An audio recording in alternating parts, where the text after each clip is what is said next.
October 2019. The air was thick and still in the abandoned Blackwood coal mine, 30 miles outside of Pike County, Alabama. Sheriff Deputy Marcus Tanner's flashlight beam sliced through decades of accumulated darkness, revealing what no one was ever supposed to see. "Control, I need backup at the old Blackwood site, and send the coroner." His voice bounced off the damp, cold stone walls. What had started as a routine patrol, responding to reports of teenage trespassers, had suddenly become something much bigger, something significant, something that might finally answer the questions that have been haunting Pike County for the last 45 years. Two sets of human remains, hidden deep inside a sealed-off part of the mine, and nearby a very recognizable silver locket, engraved with the initials SM. The very same locket that Sarah Martinez was wearing the night she disappeared along with her identical twin sister, Rebecca, back in 1974. For almost half a century, the disappearance of the Martinez twins had remained a mystery, a puzzle with no solution. Two bright, young women who simply vanished one autumn evening after finishing their shifts at Murphy's Diner, leaving two empty chairs at every family holiday and two bedroom doors that their mother could never quite bring herself to close, until now. Before we delve any further into this shocking story, please take a moment to subscribe and like this video. Your support is what helps bring these forgotten stories to light, and the all-powerful algorithm will ensure you don't miss any of our future uploads. The discovery at the Blackwood mine wasn't just the resolution of a missing persons case. It was the first domino to fall in a chain reaction that would expose decades of secrets buried deep within this small Alabama community. Because when the authorities finally identified a suspect and made an arrest in 2019, it wasn't some wandering stranger or an unknown predator. It was someone the community knew, someone they trusted, someone who had walked among them for 45 years, carrying this terrible secret. The Martinez case is more than just a solved mystery. It stands as a powerful reminder of the unwavering dedication of a family who never gave up hope, detectives who refused to let the case file gather dust, and the remarkable advancements in forensic science that finally allowed the victims to speak, even after being silenced for so long. This is also a story about a community divided. When the twins first disappeared in 1974, suspicion spread through Pike County like a raging wildfire. Neighbors started accusing neighbors. Families stopped speaking to each other. The frantic search for the Martinez sisters exposed the deep fault lines, running just beneath the surface of small-town American life. Lines that would crack wide open when the truth finally came out 45 years later. What makes this case so incredibly haunting is just how close the answer had been all along. The prime suspect had actually been interviewed during the original investigation, but somehow managed to slip through the cracks. For decades, this person attended community vigils for the missing twins, looked their parents right in the eye, and maintained a believable facade of innocence, all while harboring unimaginable secrets. Where are you watching from today? Please drop your location in the comments section below. I'm always so interested to see how far these stories travel and how they connect us, no matter the distance. Tonight, we're going to walk through the events of October 1974, retrace the decades-long search for answers, and reveal the incredible breakthrough that finally brought closure to one of Alabama's most perplexing cold cases. This is a story of loss, of unwavering persistence, of calculated deception, and ultimately of justice delayed but not denied. Pike County, Alabama, in 1974, was the kind of place where everyone knew everyone else, or at least they thought they did. With just over 25,000 people spread out across rolling farmland and small towns, it was a community where doors were often left unlocked, and kids played outside until the streetlights blinked on. The county seat of Troy, with its modest downtown square, served as the central hub for local business and, of course, the latest gossip. The early 1970s had brought some changes to this corner of Alabama.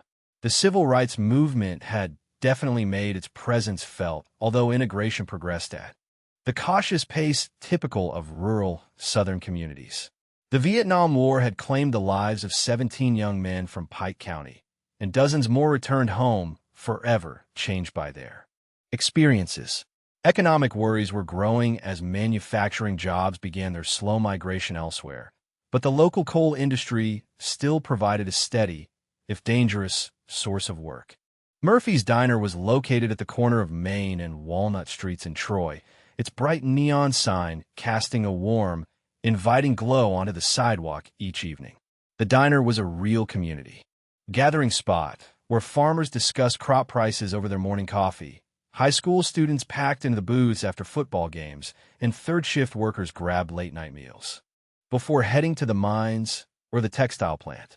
It was at Murphy's that Sarah and Rebecca Martinez had found employment shortly after graduating from Pike County High School back in 1972.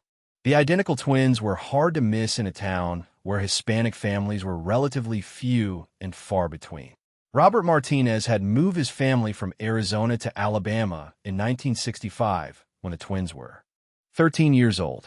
He took a foreman position at the Blackwood coal mine, which offered better pay and benefits than he could find back west. The Martinez twins shared more than just their striking resemblance.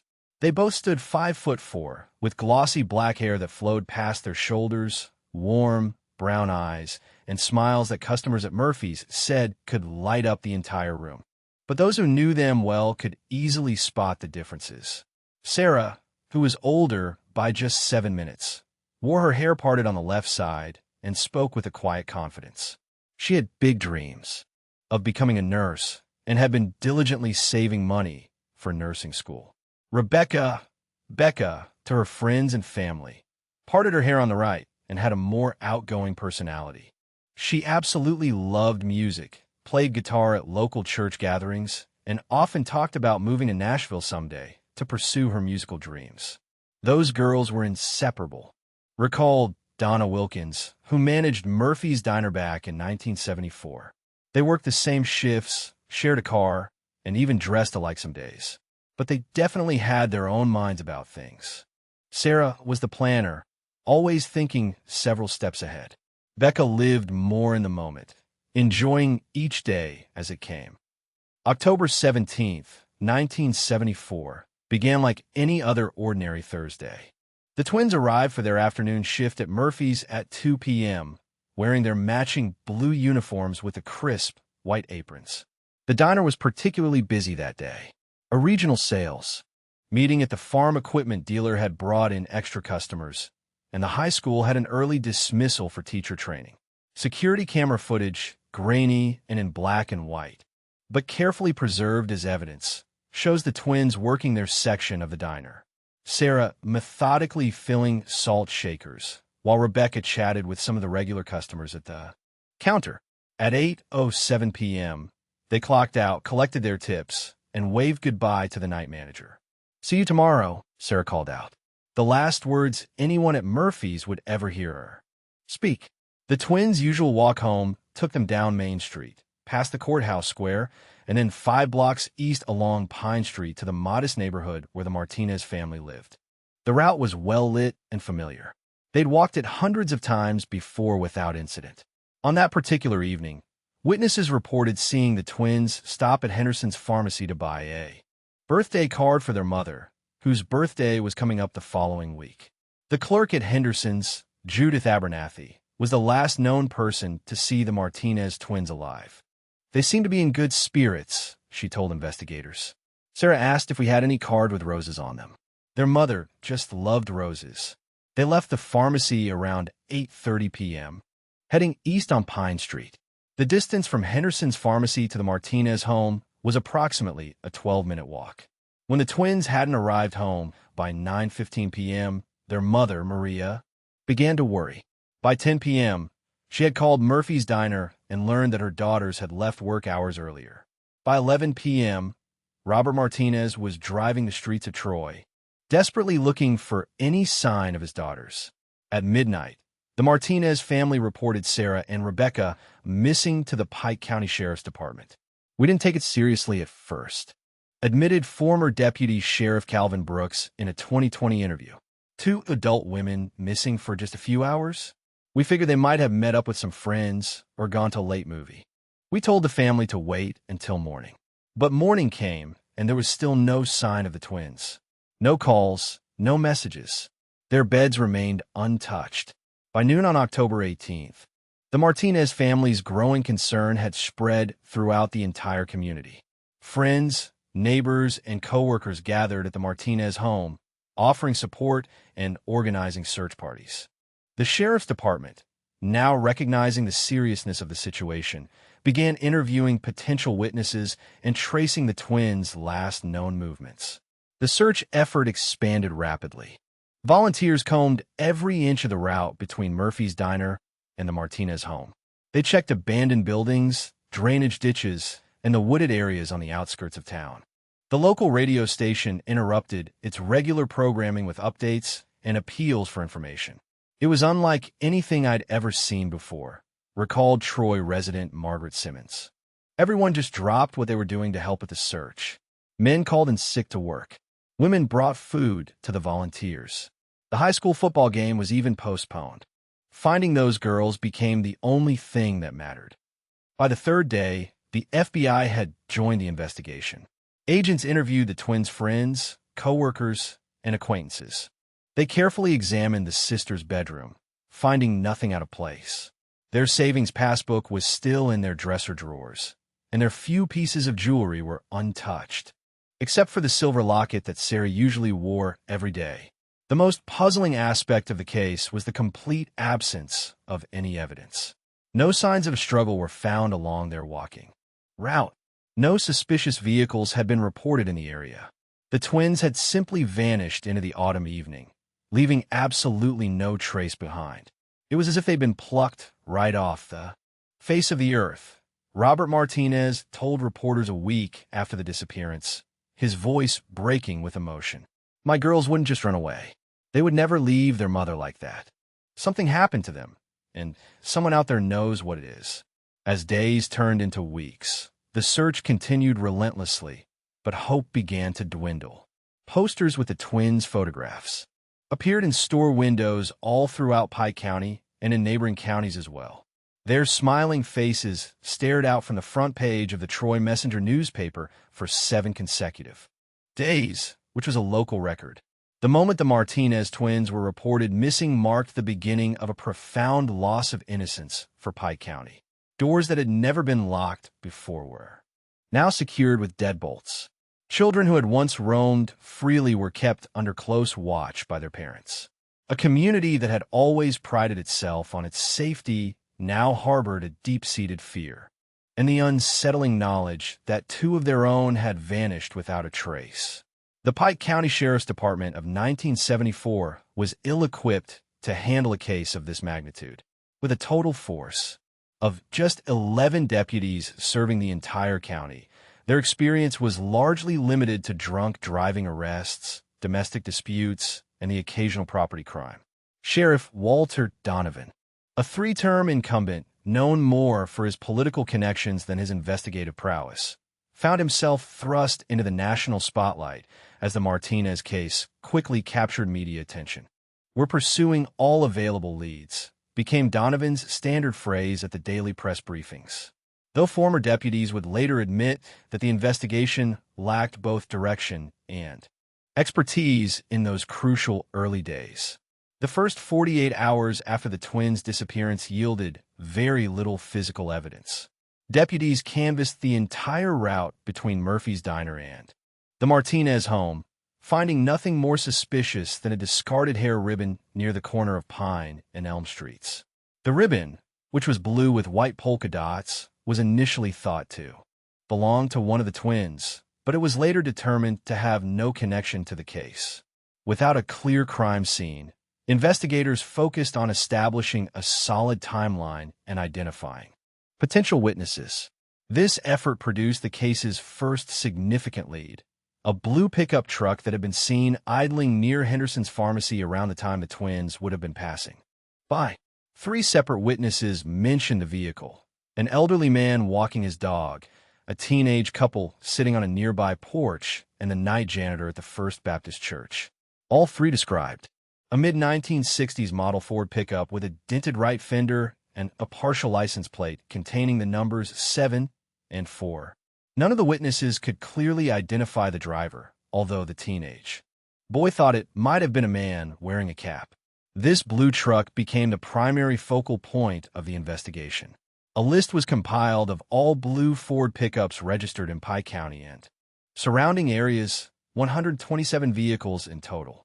Deputies began the painstaking process of locating each one, interviewing the owners, and checking for signs of recent cleaning or damage repair.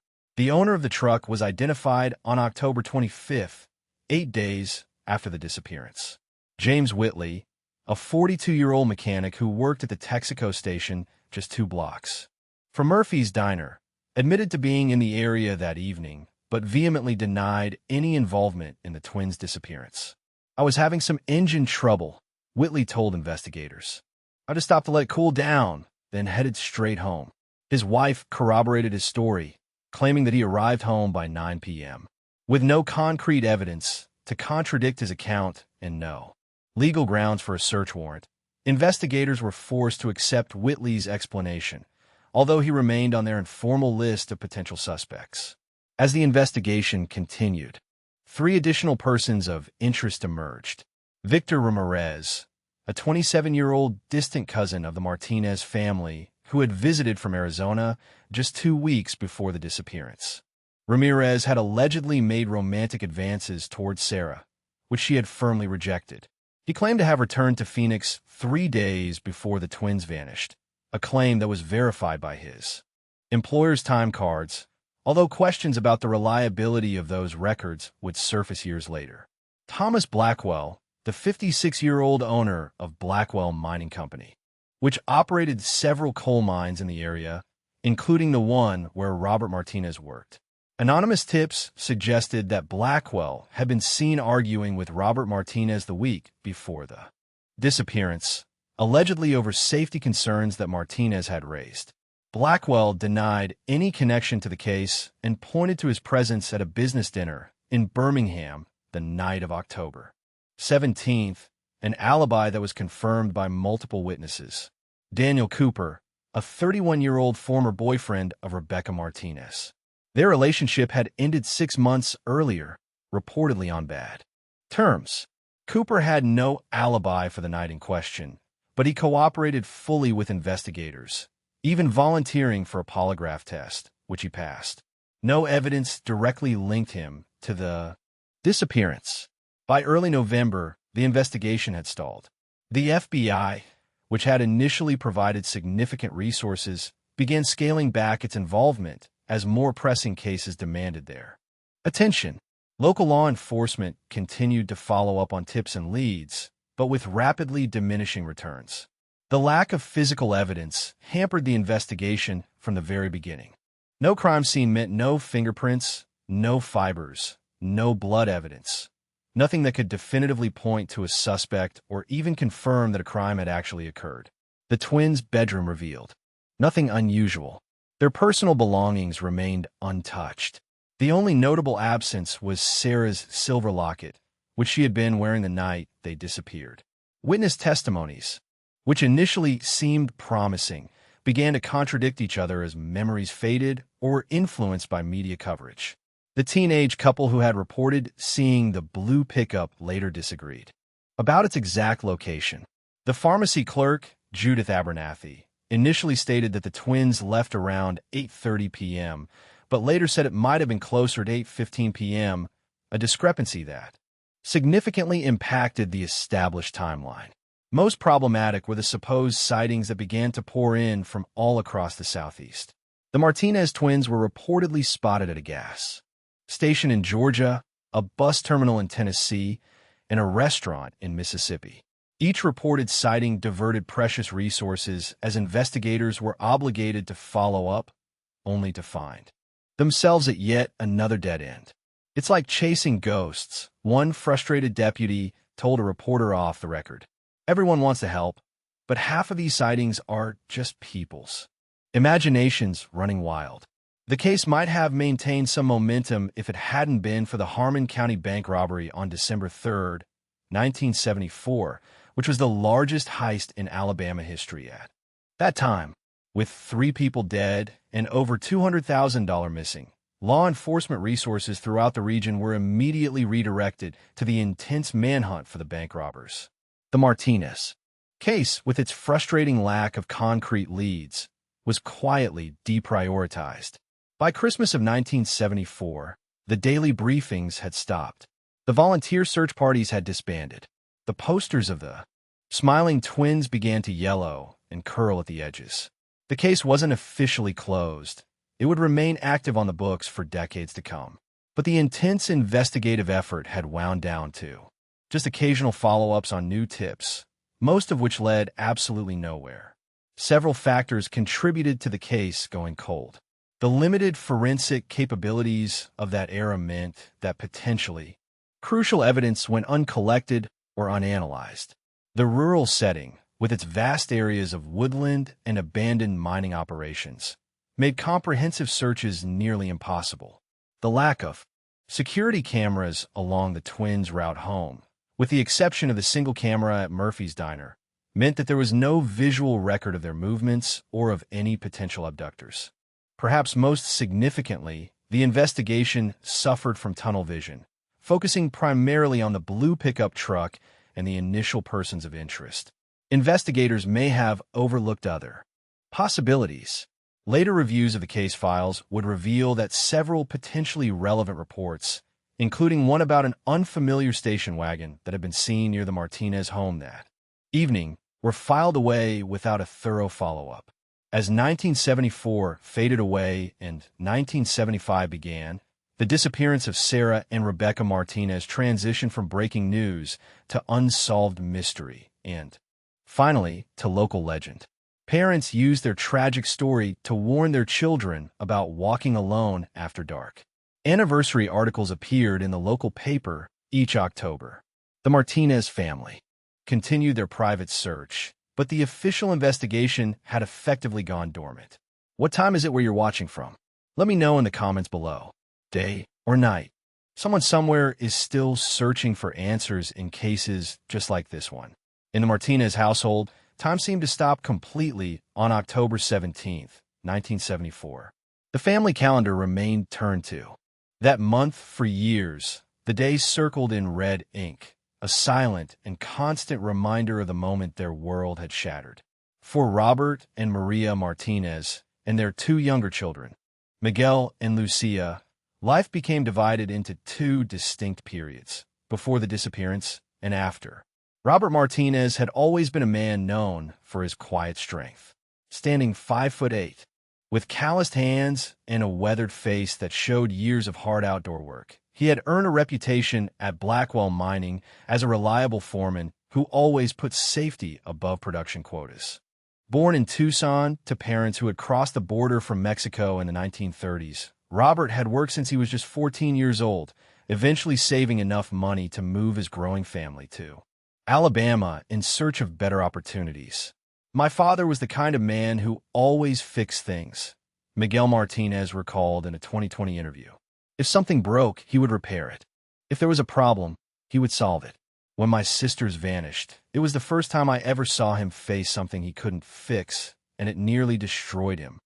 Just 3 weeks after Sarah and Rebecca disappeared, Robert took an indefinite leave of absence from mine. What began as a temporary break to assist with the search quickly became a permanent departure from his career. Using the family's modest savings and selling their second car, Robert transformed their garage into a makeshift command center for his own investigation. Maps of Pike County covered the walls, with red pins marking every location that had already been searched, blue pins indicating reported sightings, and yellow pins highlighting areas that still needed to be explored.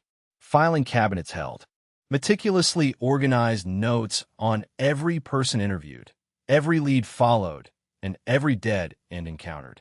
A dedicated phone line, with a number distributed on homemade flyers all throughout Alabama and neighboring states, rang directly into this garage headquarters. Robert's days followed a grueling routine.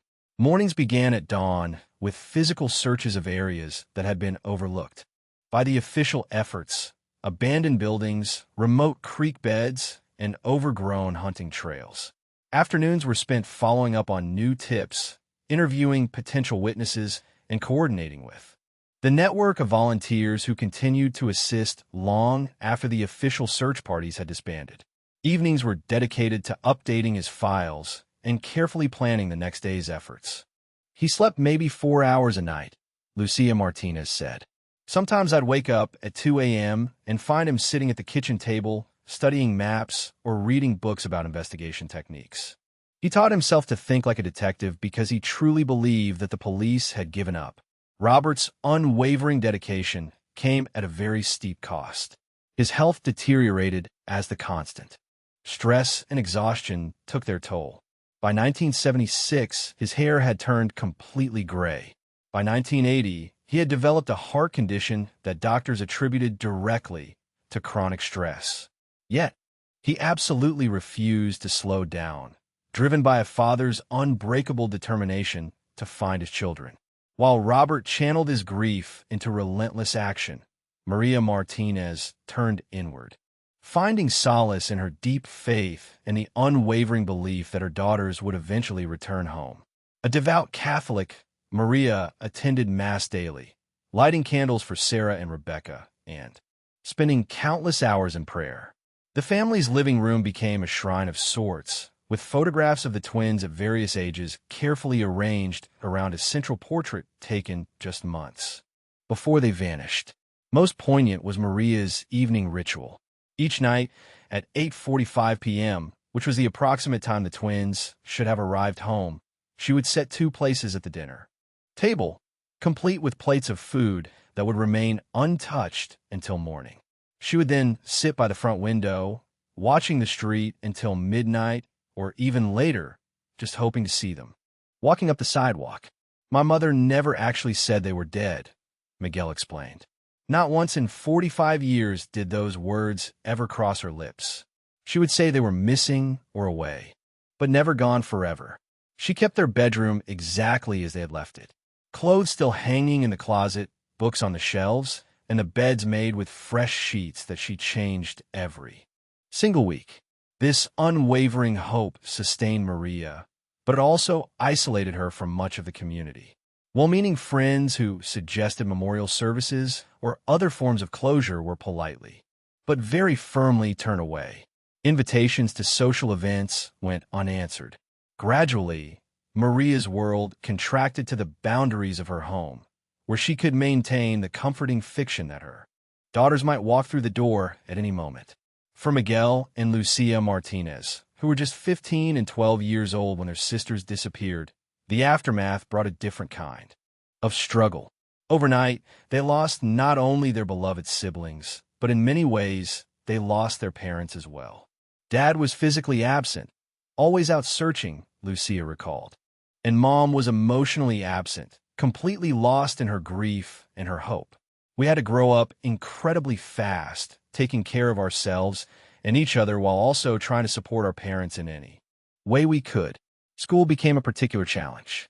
In a small town where everyone knew their story, Miguel and Lucia faced constant reminders of their family tragedy. Some classmates avoided them, unsure of what to say. Others asked invasive questions fueled by rumors and speculation. Teachers alternated between excessive leniency and concerned oversight. Miguel responded by withdrawing. Socially, focusing intensely on his academics as a form of escape. By his senior year, he rarely spoke of his sisters, throwing himself into college applications with a single-minded focus. He would eventually leave Pike County to attend college in California, returning only for brief visits. Lucia took a different path, becoming her parents' emotional support and the family's public face. She attended the annual candlelight vigils, spoke to reporters on anniversaries, and maintained connections with the volunteer network. After high school, she chose to remain in Troy, taking classes at the local community college while living at home with her parents. I just couldn't leave them, she explained. Someone had to remember that life had to go on, even while we kept searching and kept hoping. The extended Martinez family, scattered across Arizona and New Mexico, provided financial support whenever possible, and made regular visits, especially during the holidays. These visits offered temporary solace, but also served as painful reminders of the family's shattered reality. Empty chairs at Thanksgiving dinners, missing faces in the cherished Christmas photos, birthday celebrations for the twins, year after year, marked by their absence. Robert's brother, Carlos, made the move to Troy in 1977, driven partly by a desire to assist in the continuing search efforts and partly to provide his brother with the much-needed emotional support he was desperately craving.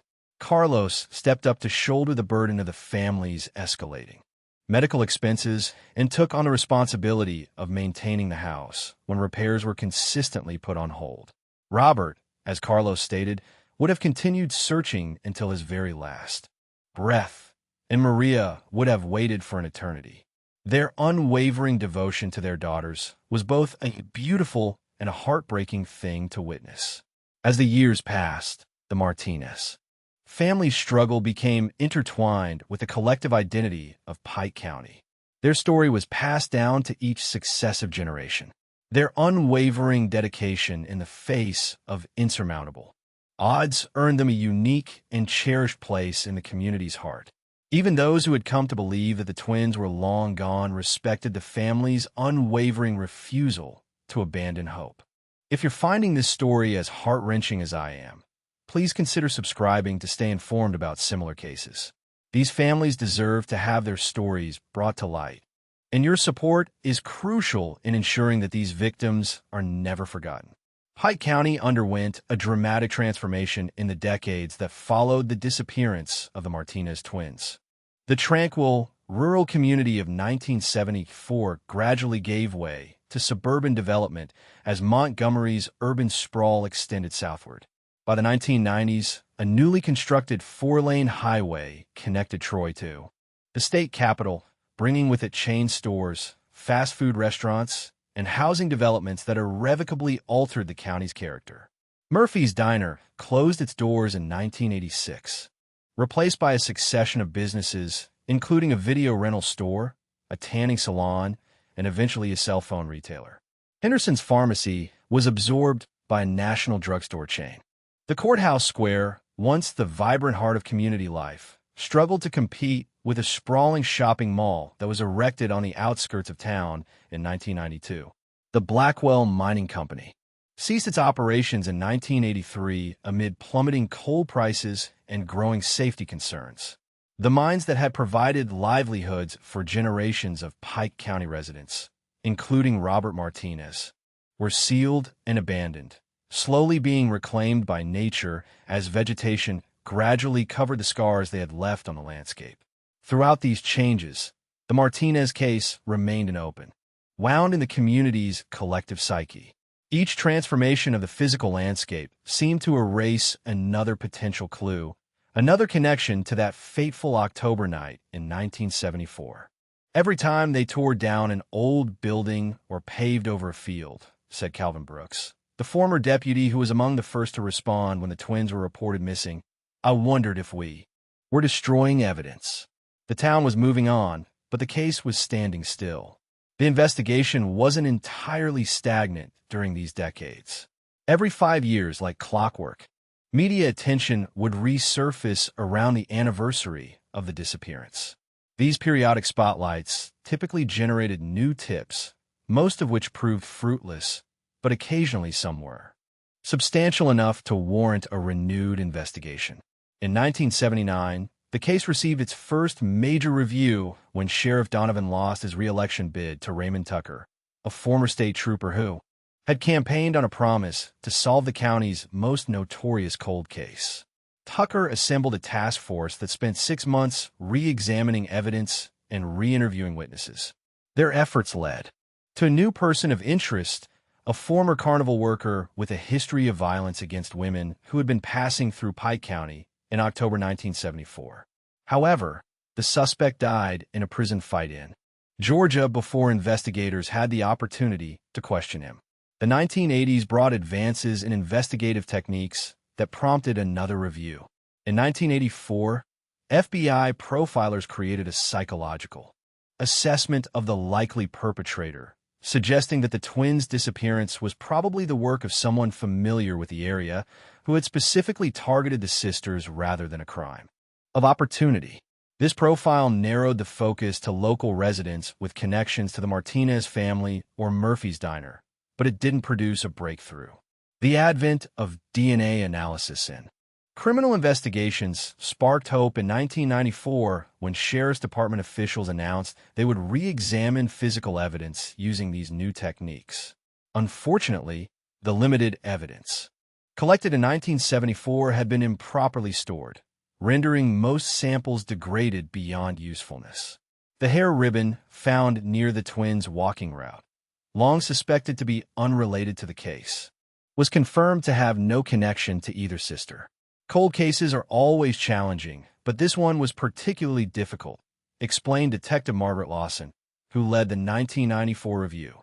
We had no crime scene, minimal physical evidence, and witnesses whose memories have been clouded by time and media coverage.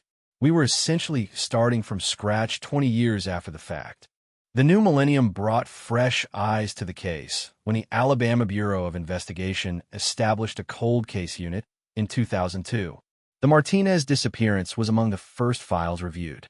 Investigators digitized the original case notes, created computer models of possible scenarios, and established a dedicated tip line. For a brief period, it seemed that technological advances might finally crack the case open. The most promising lead came in 2008 when construction workers preparing to build a new subdivision on the outskirts of Troy uncovered what appeared to be human remains. For 3 agonizing days, the Martinez family waited as forensic anthropologists examined the bones, only to learn that they were Native American remains dating back centuries. By the 2010s, the case had taken on an almost mythical quality in Pike County. Younger residents grew up hearing about the Martinez twins without any personal connection to the events. Urban legends sprouted up. There was nothing mythical about their continued suffering. Robert's health declined steadily with multiple heart attacks in 2005 and 2012. Leaving him increasingly frail. Maria's unwavering hope never dimmed, though her ritual of setting places at the dinner table eventually reduced to special occasions only. Miguel established a successful engineering career in California, visiting less frequently as the years passed. Only Lucia remained in Troy, serving as caretaker for her aging parents while maintaining the family's modest efforts to keep the case alive in the public memory. What's the weather like where you are today? The Martinez family endured 45 years of changing seasons without answers. Through scorching Alabama summers, crisp autumn evenings, like the one when the twins vanished, winter holidays marked by empty chairs, and spring days that brought renewal to everything except their hopes for resolution. October 12, 2019. A crisp autumn Saturday, almost identical to the one 45 years earlier when Sarah and Rebecca Martinez vanished without a trace. Deputy Marcus Tanner wasn't thinking about the Martinez case as he responded to reports of teenagers trespassing at the abandoned Blackwood mine. At 32, Tanner was too young to remember the original disappearance. To him, it was just another local legend, a story told around campfires to frighten children. The Blackwood mine had been officially closed since 1983. Its entrances were supposedly sealed with concrete barriers and chain-link fencing. But decades of neglect had allowed nature to reclaim the area, and determined trespassers had found ways to access the labyrinth of tunnels beneath. Local teenagers considered it a rite of passage to venture into the mine's entrance chamber, leaving behind empty beer cans and graffiti as evidence of their exploits. Tanner expected another routine call, issue warnings, confiscate alcohol, and send the kids home with a stern lecture about the dangers of abandoned mines. What he found instead would finally break open Pike County's most notorious cold case. I noticed something odd about one of the side tunnels, Tanner later testified. There was a barrier that looked newer than the others, not concrete like the main entrance, but a wall of rocks and timber that didn't match. the surrounding area. It seemed deliberately constructed, not a natural cave-in. Curious, Tanner used his flashlight to examine the barrier more closely. Between the rocks, he spotted what appeared to be fabric, weathered and discolored, but clearly man-made. Calling for backup, Tanner carefully removed several stones, revealing what lay hidden behind the makeshift wall: the remains of two individuals positioned side by side in a small alcove carved into the tunnel wall. Fragments of clothing still clung to the bones, remnants of what forensic analysts would later confirm were identical blue diner uniforms. And there, partially buried in the disturbed soil, a tarnished silver locket with the initials SM engraved on its face. I knew immediately what I'd found, Tanner said. Everyone who grows up in Pike County knows about the Martinez twins. I'd seen their pictures 100 times in the Historical Society Museum. Finding them was like coming face with local history. The discovery site was immediately secured as multiple agencies descended on the abandoned mine: the Pike County Sheriff's Department, the Alabama Bureau of Investigation, and the FBI established a joint task force within hours. The mine entrance became the center of the most significant forensic operation in county history. Recovering the remains proved challenging. The mine's unstable condition required structural engineers to reinforce the tunnels before evidence collection could begin. A team of forensic anthropologists from the University of Alabama supervised a meticulous excavation, documenting the position of every bone, fabric fragment, and potential piece of evidence before anything was moved. The breakthrough that had eluded investigators for nearly half a century had finally arrived. But identifying the remains was only the beginning. The crucial questions remained: who had hidden the Martinez twins in this remote section of the mine? And how had they remained undiscovered for so long? The first piece of the puzzle came from the mine's historical records. The section where the remains were found had been part of an expansion project abandoned in early 1974 due to safety concerns. According to company documents, that particular tunnel had been officially sealed in March 1974, 7 months before the twins disappeared. This explained why searchers hadn't checked the area in 1974. It was presumed inaccessible. Someone with knowledge of the mine's layout would have known about this hidden space, explained FBI Special Agent Diana Reeves, who joined the investigation. They would have known it was sealed off on company maps, but still physically accessible if you knew how to get there. This revelation immediately narrowed the suspect pool to individuals familiar with Blackwell mining operations, former employees, contractors, or others with specialized knowledge of the mines. Geography. The forensic examination of the remains yielded the case's next critical breakthrough. Advanced DNA analysis confirmed what the silver locket had already suggested. The remains were indeed those of Sarah and Rebecca Martinez. But it was the manner of death that provided the most significant clue. Both sisters had suffered similar fractures to the skull, consistent with blunt force trauma. The medical examiner determined these injuries were the likely cause of death, inflicted by a heavy object with a flat striking surface, possibly a hammer or similar tool. More importantly, microscopic analysis of the bone fractures indicated that the fatal blows had been delivered from behind, suggesting the twins had been attacked unexpectedly, possibly while walking. The positioning of the remains told us something important. Dr. Eleanor Simmons, the forensic anthropologist who led the examination, explained. They weren't simply dumped in a mine. They were deliberately arranged side by side, almost as if in repose. Their hands appear to have been placed together. This suggests the perpetrator knew them personally. There was a level of care in how they were positioned that you don't typically see in stranger homicides. Perhaps the most crucial evidence came from technology that hadn't existed in 1974. Soil samples collected from around. The remains contained microscopic fibers and trace elements that modern forensic techniques could analyze with extraordinary precision.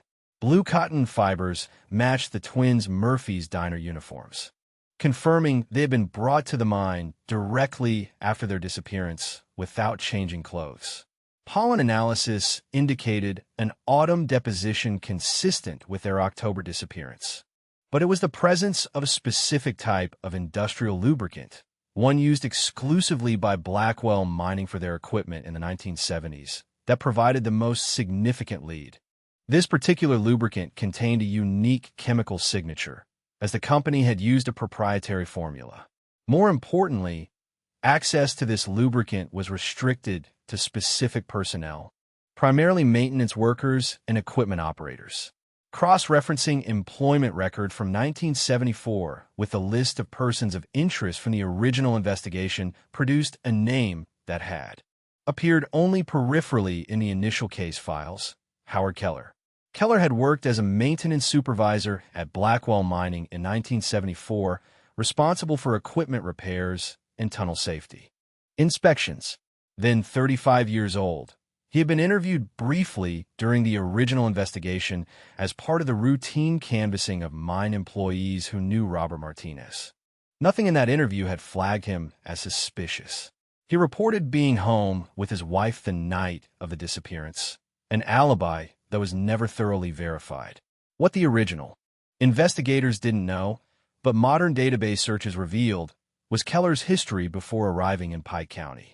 He had been questioned in connection with the disappearance of a young woman in Tennessee in 1969, though never charged. He had also been arrested for assault in Mississippi in 1971, but the charges were dropped when the victim refused to testify. Most damning of all was the discovery that Keller had been a regular customer at Murphy's Diner, often sitting in the section served by the Martinez twins. Several former employees, re-interviewed in 2019, recalled that he had shown particular interest in Sarah, asking about her schedule and attempting to engage her in conversation, attention she had politely but firmly rebuffed. The picture that emerged was of a man with a fixation on Sarah Martinez, Agent Reeves said. When she rejected his advances, that rejection, combined with his history of violence toward women, likely triggered the attack. This breakthrough came after decades of silence. Hit the like button if you believe cold cases deserve more attention. Every case deserves resolution, no matter how much time has passed. Howard Keller had lived in plain sight for 45 years. At 80 years old in 2019, he had long since retired from Blackwell Mining, spending his later career as a maintenance supervisor at Pike County High School until 2004. He lived in the same modest ranch house on Maple Street he'd purchased in 1973, just 6 blocks from where the Martinez family had resided. His lawn was always meticulously maintained, his garbage cans brought in promptly after collection, and his Christmas lights displayed with geometric precision each December. To his neighbors, Keller was the quintessential quiet elderly widower, his wife, Elaine, having passed away from cancer in 2001. He attended the First Baptist Church most Sundays, volunteered occasionally at the local food bank, and was known to fix appliances for neighbors free of charge. His only apparent quirk was his intense privacy. He rarely invited anyone into his home and declined most social invitations with polite but firm refusals. He was just part of the background of the town, said Eleanor Wilkins, who had lived across the street from Keller for over 30 years. The kind of neighbor who waves from the driveway but doesn't stop to chat. Nothing about him ever raised any red flags. What no one in Pike County realized was that Howard Keller had been hiding in plain sight, carrying the secret of the Martinez twins' fate while participating in the very community their disappearance had traumatized. The arrest came at dawn on October 25, 2019, 13 days after the discovery at Blackwell. Mine, a tactical team from the Alabama Bureau of Investigation, surrounded Keller's home while he slept, using a bullhorn to order him outside. Neighbors described their shock at seeing the elderly man emerge in his bathrobe. Hands raised as officers in tactical gear secured him and placed him in an unmarked vehicle. By noon, news of the arrest had spread throughout Pike County like wildfire. The sheriff's department called a press conference for 3 p.m., but well before the official announcement, social media was ablaze with speculation and disbelief. Many residents initially assumed there must be some mistake. Howard Keller seemed too ordinary, too integrated into the community to be responsible for the county's most notorious crime.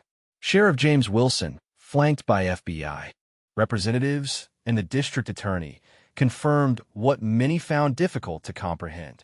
Howard Keller had been charged with 2 counts of first-degree murder in the deaths of Sarah and Rebecca Martinez. The community's reaction was immediate and visceral. It was like a collective gut punch, described Troy Messenger editor Patricia Simmons. Everyone had their theories about the Martinez case, drifters passing through, serial killers, even supernatural explanations. No one imagined it could be someone who'd been among us all along, someone who taught our children Sunday school classes and fixed our lawnmowers. The arrest sparked painful self-examination throughout Pike County. How had Keller avoided suspicion for nearly half a century? Why had no one connected the dots?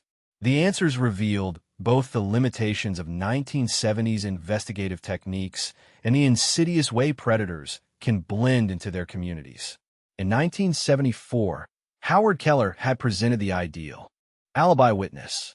His wife, Elaine, had confirmed he was home the night of the disappearance, stating they had watched television together until bedtime. Investigators, overwhelmed with leads and lacking the resources to verify every alibi, had accepted this statement at face value. What they couldn't know was that Elaine Keller, according to evidence discovered in 2019, had been a victim of domestic abuse who lived in fear of her husband. Journals found hidden in the attic of Keller's home during the 2019 search revealed Elaine's private torment. In entries spanning decades, she documented her husband's controlling behavior, violent outbursts, and, most critically, his unexplained absence on the night of October 17, 1974. She had lied to investigators out of fear, a decision that haunted her until her death. "I carry the weight of my silence," she wrote in a 2000 entry shortly before her cancer diagnosis. "2 young women are gone because I was too afraid to speak. Their mother waits by the window while I live with the monster who took her daughters." Elaine never found the courage to come forward during her lifetime, but her hidden writings became crucial evidence against her husband after her death. Keller's employment at Blackwell Mining provided both motive and opportunity. As a maintenance supervisor, he had access to all areas of the mine, including the abandoned tunnel where the twins were hidden. His work schedule showed he had conducted a safety inspection of that section of the mine on October 18, 1974, the day after the disappearance, giving him the perfect opportunity to conceal the bodies. Most disturbing was the evidence that Keller had continued to insert himself into the case over the years. Records showed he had attended multiple candlelight vigils for the Martinez twins. A photograph from the Troy Messenger archives dated October 1979 showed Keller standing in the background during the 5-year anniversary memorial service. Former colleagues recalled him discussing the case occasionally, always expressing sympathy for the family while suggesting the investigation was looking in the wrong direction. He would say things like, "They'll never find those girls looking where they're looking," remembered Frank Dawson, who had worked with Keller at the high school. "We all thought he was just playing armchair detective like everyone else in town." No one imagined he was practically confessing. The search of Keller's home yielded the physical evidence needed to secure an indictment. In a locked metal box in his garage, investigators found a silver charm that matched the design of Sarah Martinez's locket. DNA analysis confirmed microscopic blood residue on the charm belonged to Sarah. Also in the box was a blue hair ribbon identical to those the twins often wore, this one containing strands of hair that matched Rebecca's DNA profile. Most incriminating was a maintenance log from Blackwell Mining, apparently stolen from company records, documenting the sealing of the tunnel in March 1974. Keller had annotated the margins with calculations of depth and accessibility, suggesting he had identified this location as a hiding place months before the actual murders.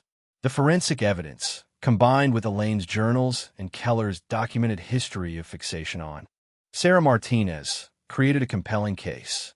But it was modern technology applied to old evidence that provided the final, irrefutable link between Keller and the crime. The blue Ford pickup truck that witnesses had reported seeing near Henderson's pharmacy the night of the disappearance had been sold by Keller in 1975. Investigators in 2019 managed to track down the vehicle, now owned by a collector of vintage trucks in Georgia. Although the truck had been repainted and restored multiple times over the decades, forensic technicians, using advanced chemical analysis, discovered microscopic traces of blood in crevices beneath the passenger seat upholstery frame, blood that DNA testing confirmed belonged to both Martinez twins. This evidence suggested the sisters had been transported in Keller's truck after being attacked, likely rendered unconscious or already deceased. The blood pattern indicated they had been placed on the passenger side floorboard, explaining why no one had reported seeing them in the vehicle. The arrest of Howard Keller forced Pike County to confront uncomfortable truths about community vigilance and the limitations of human perception. Here was a man who had lived among them for decades, participating in community life while harboring unimaginable secrets. He had watched Robert Martinez search tirelessly for his daughters, knowing exactly where they were hidden. He had observed Maria Martinez's daily vigil by the window, aware that her wait was in vain.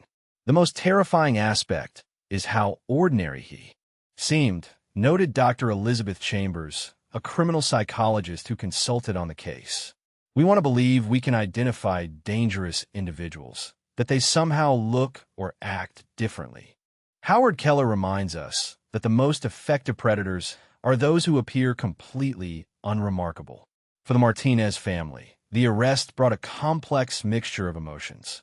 Robert Martinez, now 87 and in failing health, was wheeled into the courtroom for Keller's arraignment, locking eyes with his daughter's alleged killer for the first time. Maria, 85, refused to attend, stating through her daughter Lucia that the community he had left decades earlier. In a brief statement to the press, he expressed gratitude to Deputy Tanner for his discovery and to the forensic teams for their diligence, but noted, "There is no arrest, no conviction, no punishment that can restore what was taken from us. Justice delayed this long is justice diminished." The community's reaction to Keller's arrest evolved from initial shock to collective soul-searching.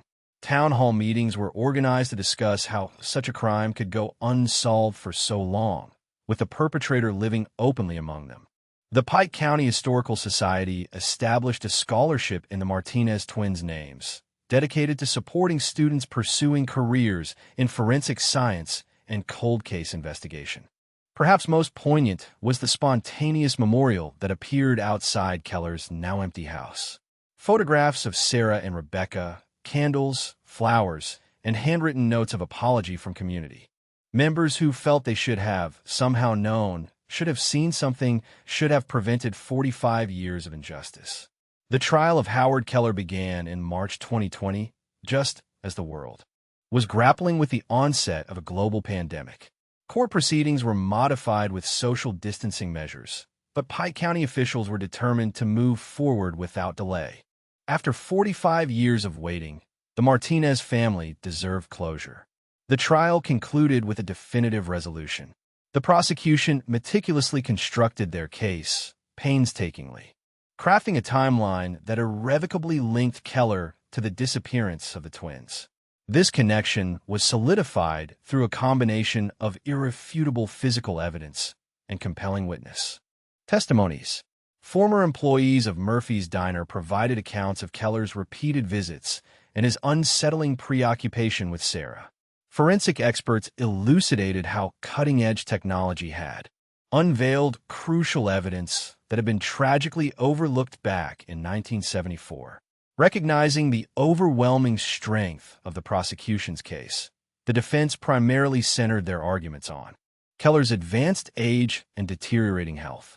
They argued that incarcerating an 80-year-old man would constitute an act of unnecessary cruelty. Throughout the entire legal process, Keller maintained a stoic demeanor, betraying no discernible emotion, even when confronted with the most damning pieces of evidence. He chose not to testify in his own defense, and when afforded the opportunity to speak before sentencing, he declined to make any statement whatsoever. After a mere 6 hours of deliberation, the jury reached a unanimous verdict, finding Keller guilty on both counts of first-degree murder. Judge Eleanor Simmons handed down the sentence: 2 consecutive life terms without the possibility of parole. She acknowledged that, given his advanced age, Keller would almost certainly die in prison regardless. However, the consecutive sentences served as a symbolic recognition of the intrinsic value of each young life that he had extinguished. No passage of time diminishes the gravity of this crime, Judge Simmons declared during the sentencing. 2 promising lives were cut short. A family was shattered. A community lost its sense of security. Justice may have been delayed, but it will not be denied. For the Martinez family, the conviction brought a sense of closure, though it did not bring comfort. Robert Martinez, who had dedicated his entire life to finding his daughters, lived just long enough to witness their killer being brought to justice. He passed away peacefully in his sleep 2 weeks after the sentencing, having finally fulfilled his lifelong promise to Sarah and Rebecca. Upon hearing the verdict, Maria Martinez finally granted permission for her daughter's bedroom to be packed up. The clothes they would never wear again, the books they would never finish reading, the dreams they would never realize, all meticulously preserved for 45 long years, were donated to a women's shelter in Troy. Maria kept only a few cherished photographs and Rebecca's guitar, which now hangs on the wall of the living room, where she still sits each evening, no longer waiting in vain, but remembering with love. Miguel and Lucia Martinez established a foundation in their sisters' names, with the sole purpose of supporting cold case investigations across the state of Alabama. The foundation provides grants for advanced forensic testing and specialized training for law enforcement agencies in rural areas, ensuring that other families might find the answers they desperately seek much sooner than they did. The Martinez case has become a veritable blueprint for cold case investigations nationwide. Law enforcement agencies have carefully studied how modern technology, when applied to preserved evidence, can successfully solve crimes that are decades old. The case is now a standard component of FBI training materials, highlighting both the investigative shortcomings of 1974 and the unwavering determination that ultimately led to resolution. In Pike County, the case has fundamentally transformed community awareness. A volunteer citizens group now collaborates closely with the local police department to maintain a comprehensive database of unsolved crimes and missing persons cases. Annual training sessions are conducted to teach residents how to be more observant and engaged members of their community. The high school curriculum now includes a dedicated unit on community safety and the paramount importance of reporting suspicious behavior, regardless of who may be involved. Howard Keller died in prison in January of 2022, taking to his grave the complete and unvarnished truth of what transpired on that fateful October night. In 1974, he never once expressed remorse, never offered a shred of explanation, and never provided the Martinez family with the answers to the questions that haunted them for so long. Yet, even in his prolonged silence, justice was ultimately served. This case stands as undeniable proof that justice can prevail even after 45 years have passed. Make sure you subscribe, hit the notification bell, and share this video with anyone who appreciates gripping true crime stories. Your support plays a crucial role in bringing attention to cases that might otherwise be forgotten and fade into obscurity. What cold case do you believe deserves more attention and renewed investigation? Leave your thoughts in the comments section below. Every unsolved case represents a family still yearning for answers, still clinging to the hope of finding the closure that finally came to the Martinez family after nearly half a century of relentless searching. October 2019. The air was thick and still in the abandoned Blackwood coal mine, 30 miles outside of Pike County, Alabama. Sheriff Deputy Marcus Tanner's flashlight beam sliced through decades of accumulated darkness, revealing what no one was ever supposed to see. Control, I need backup at the old Blackwood site, and send the coroner. His voice bounced off the damp, cold stone walls. What had started as a routine patrol, responding to reports of teenage trespassers, had suddenly become something much bigger, something significant, something that might finally answer the questions that have been haunting Pike County for the last 45 years. Two sets of human remains, hidden deep inside a sealed-off part of the mine, and nearby a very recognizable silver locket, engraved with the initials SM, the very same locket that Sarah Martinez was wearing the night she disappeared along with her identical twin sister.